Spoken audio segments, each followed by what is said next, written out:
يعني انا اللي اهلا وسهلا، مش انتوا اللي اهلا وسهلا. حبيت اقبل وسط اهلي وناسي يعني. اكيد جدا حبيت نقول لك مبروك، فعلا مبروك، تستحق النجاح هذا. نتصور انه كرتاج طال وصبرت ولقيت. اليوم اثبت من جديد انك نجم الارقام. 2023 احمد سعد كان نجم الارقام على اليوتيوب، 56 مليون مشاهد. اليوم في كرتاج وحتى في الندوه الصحفيه اليوم انت نجم الارقام، على خاطر يعني حضور متميز للزملاء اليوم. مجددا كانت يعني حبيت نقول لك الف مبروك نجاح السهره هذه، ونحب نخلي لك الفرصه قبل ما نحيلوا الكلمه للزملاء انك تحكي لنا على الانطباعات بتاعك الحفله هذه، وهل كنت تنتظر النجاح هذا والنجاح الجماهيري نقصد وتفاعل الجمهور الكبير معك، واكيد جدا حضورك الروحي اللي كان متميز. الاول برحب بكل الساده الاعلاميين المحترمين، ونورتونا وشرفتونا، ويا رب نكون كنا قد حسن ظنكم فينا يعني. اول حاجه الارقام بالنسبه لي والاغاني هو شيء في حياتي مهم قوي قوي، ولكن النهارده هو رقم جديد في حياتي. يعني انا النهارده حسيت بنجاح من نوع تاني خالص. كل ما انزل اغنيه، كل ما اغنيه تنجح، كل ما اعمل حفله، يعني يبقى بالنسبه لي ده يوم سعيد. ولكن النهارده حسيت ان انا ربنا كرمني. حسيت ان انا النهارده ربنا كرمني لما كنت واقف وسط جمهور. انا فعلا طول حياتي بحلم بتفرج على صحابي دايما الفنانين وهم واقفين في كرتاج والجمهور، وبتمنى وبحلم ان يجي يوم واقف الوقفه دي. والحمد لله رب العالمين تعبت واجتهدت وتأكدت انه اختياراتك الفنيه اكيد جدا مش مدمره حياتي، لا. اختياراتي مظبطه حياتي. زملاء شكون بس علاقتي رجاء السؤال فقط. ألف مبروك قبل كل شيء النجاح اليوم. سؤالي، هل يعتبر هذا كسب للرهان؟ كانت مسؤولية كبيرة وكرتاج كبير جدا، وشفنا دموع الفنان أحمد سعد فوق الركح. حبينا نعرف الأسباب الدموع هذه والفرحة أكيد يرينا فيها توا في عينيك. أنا قضيت أيام صعبة جدا، وصعوبتها على قد محبة الطرف التاني اللي فيها. حسيت إن أنا الأول بشكرك عشان في ضمن سؤالك قلتي تجربة إنسانية وتجربة فنية، ودي أعظم حاجة ممكن تكون بتتقال على حالتي النهاردة. أنا حالتي النهاردة ما كانتش تجربة فنية على قد ما هي كانت تجربة إنسانية أوي أوي أوي.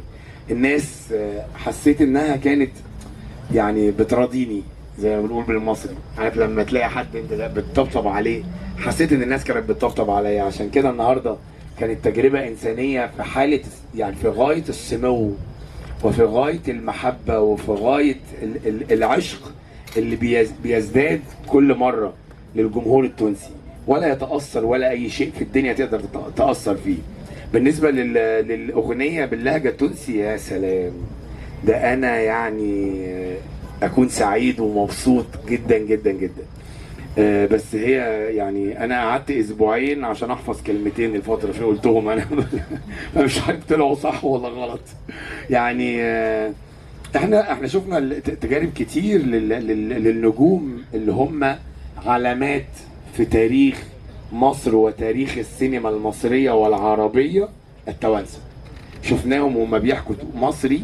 يعني احنا يعني انا بقول عن نفسي، يعني صدقوني انا في نجوم توانسه ما كنتش اعرف ان هم توانسه من كتر ما هم بيتكلموا زينا وبيعملوا اداء زينا بالظبط.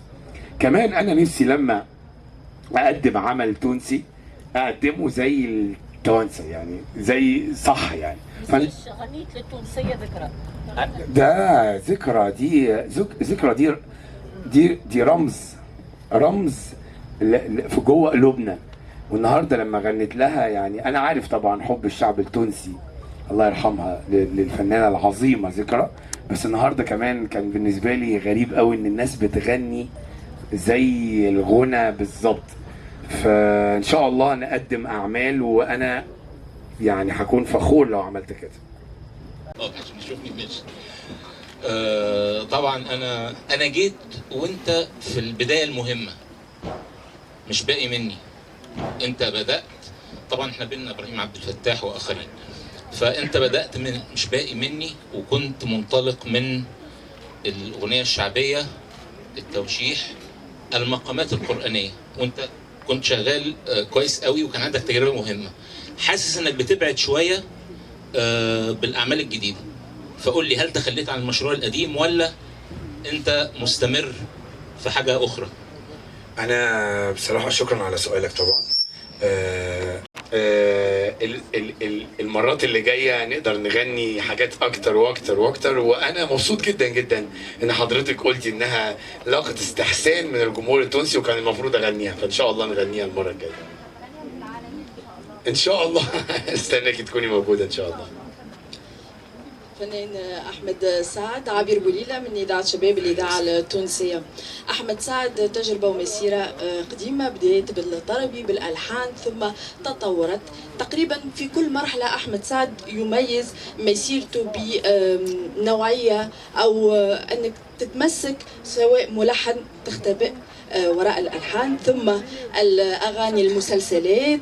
احنا في سهرة الليلة منيت أن نسمع شوية من القديمة بتاعك، لأنه مهم جدا التجربة هذيك هي اللي أسست أحمد سعد الآن. هذا السؤال الأول، غياب أغاني المسلسلات.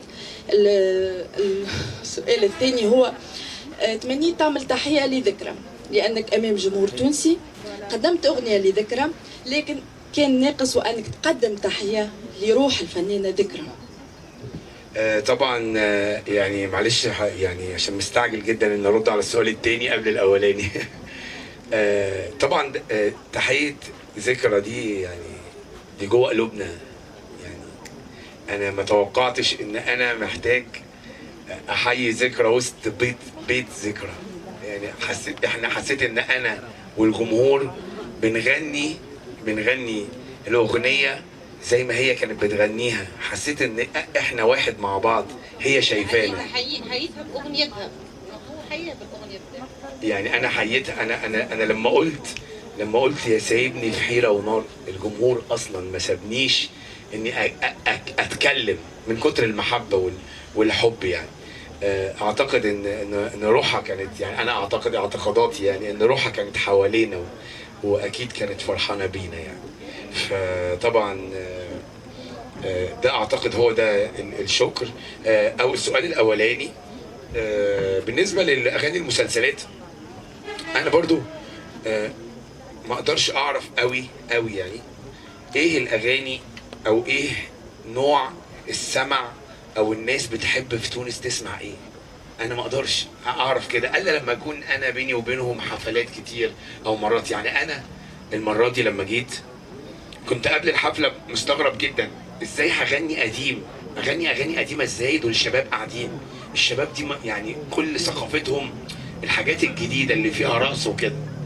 النهارده غيروا لي كل وجهه نظري.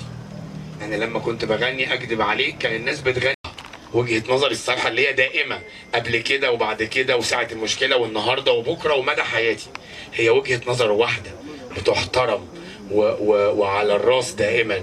مش محتاج، ما غيرتش وجهة نظري عشان ارد الاعتبار، لا، هو كان رد الاعتبار بالفهم بطبيعة الاحوال وطبيعة الناس، ان الاشخاص لا تمثل كل العالم.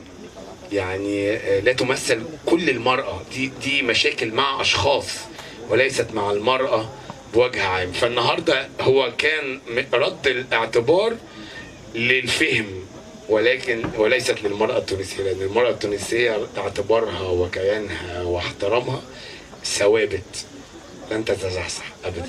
سؤال أخير محمد سعد. سؤال أخير الزميلة تفضل. عسلامة، يسرى الرياحي. أولا أحمد سعد مبروك نجاح العرض بتاعك في تونس. التفاعل الجماهيري الكبير والضخم اثبت اولا انك انت عندك جماهير تونسيه تسمع احمد سعد وتحب اغاني احمد سعد. ثانيا الحضور الركحي الرائع والمميز لحضرتك يعني على المسرح اثبت انه والتفاعل الايجابي اللي انت عملته مع الجمهور خلاك ترد الاعتبار وتثبت انه احمد سعد يعني جدير بمسرح قرطاج. وثانيا يعني اي كلام انحكى عليك في السابق معناها. لكن سؤالي بنتظر منك اجابه تكذيب او انك تثبت باش نرجع معك على اللي صار في بنزرت. اكيد المراه التونسيه لا تهان، والمراه العربيه والمراه بصفه عامه في العالم اجمع لا تهان.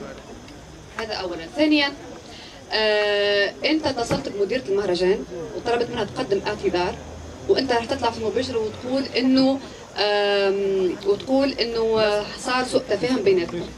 لكن اللي صار انه هي طلعت في المباشر وطلبت الاعتذار وانت بعد بخصوص لحظه ثانيه كمل كمل سؤال طلعت في المباشر واثبت بالفيديو والوثائق وكذا انت معنا اللي صار انت معك فيه. لكن انت قلت لها من بعد هي كلمتك قالت لك انت ليش سوي؟ قلت لها هذا لزوم الشغل. صح كان هو لزوم الشغل ولا لا؟ ثانية واحدة يا جماعة، أنا هرد لو سمحت. تجاوزناها بالظبط، تجاوزناها. لو سمحتوا أنا هرد على كل حد لو سمحتوا لو تكرمت. الأول بس أنا بشكر حضرتك على التقديمة الأولانية الجميلة. وطبعا فعلا هو يوم سعيد بالنسبة لي جدا جدا جدا. بس ممكن أطلب منك طلب شخصي، يعني أنا طالبه منك إن أنا أول مرة النهاردة أجي تونس. النهارده أول يوم ليا في تونس. أنا سعيد أوي أوي أوي أوي أوي، أو ما جيتش قبل كده، دي أول مرة ليا. فتقبليني إن أنا ضيف عندك النهارده أول مرة. شكرا. مبروك مجددا النجاح الجماهيري لحفلتك اليوم، وشكرا لكل الزملاء. شكرا لكم. وبالتوفيق في بالي عندك حفلات أخرى.